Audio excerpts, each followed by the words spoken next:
aid, which aims to preserve the country's natural resources, biodiversity, wetlands, forests, and wildlife.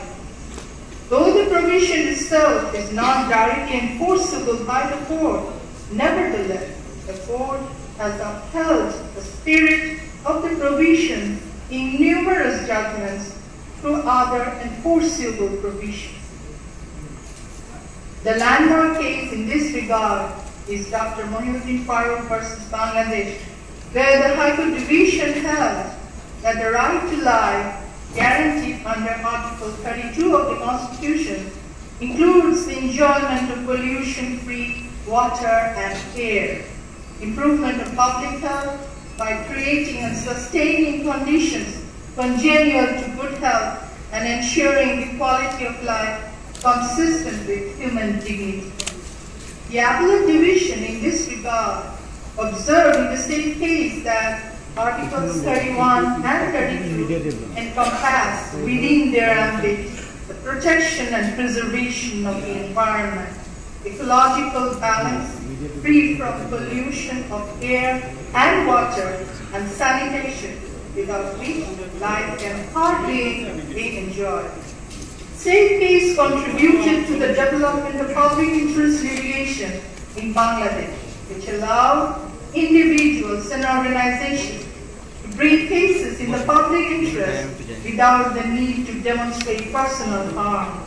This decision opened the door for environmental activities and organizations to bring environmental issues to the judiciary. It also paved the way for judicial activism in environmental protection. We have observed several decisions following this case where judges took the lead in protecting the environment.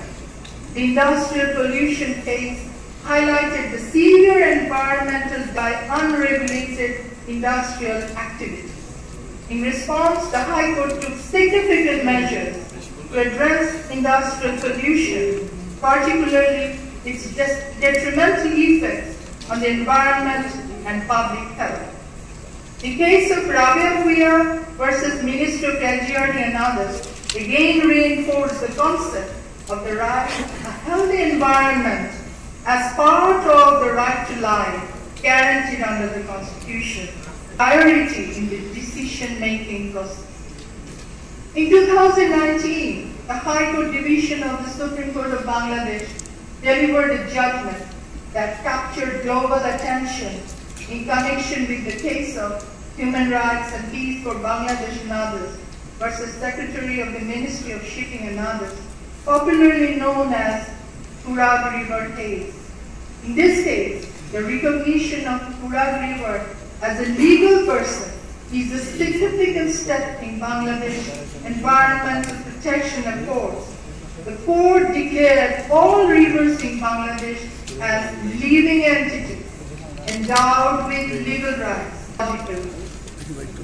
How the courts can actively intervene to address environmental issues and enforce compliance with laws intended to protect public health and the environment. The legal action brought attention to the need for cleaner and more efficient technologies in industrial processes.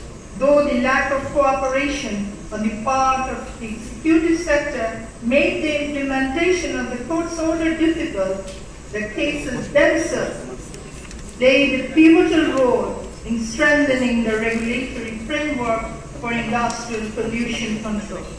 Ladies and gentlemen, on November 14, 2009, a High Court bench led by Mr. Justice Rifat Ahmed, as he then was now our Honorable Chief Justice of Bangladesh, rules that the import, teaching, and the vessel owned by a Danish company was sold to Janata Steel Mills despite violations of environmental and international laws.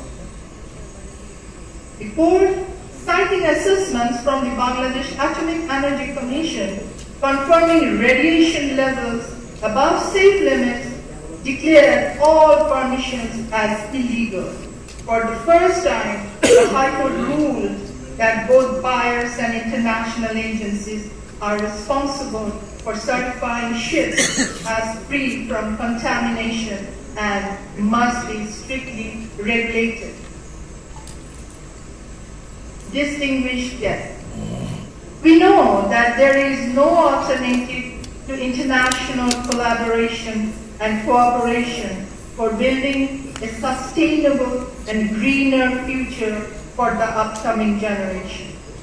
In Bangladesh, the judiciary has reimagined its role not as a passive interpreter of laws, but as an active custodian of the planet, by granting rivers legal personhood, empowering citizens through public interest litigation, and anchoring decisions in intergenerational ethics. Judges have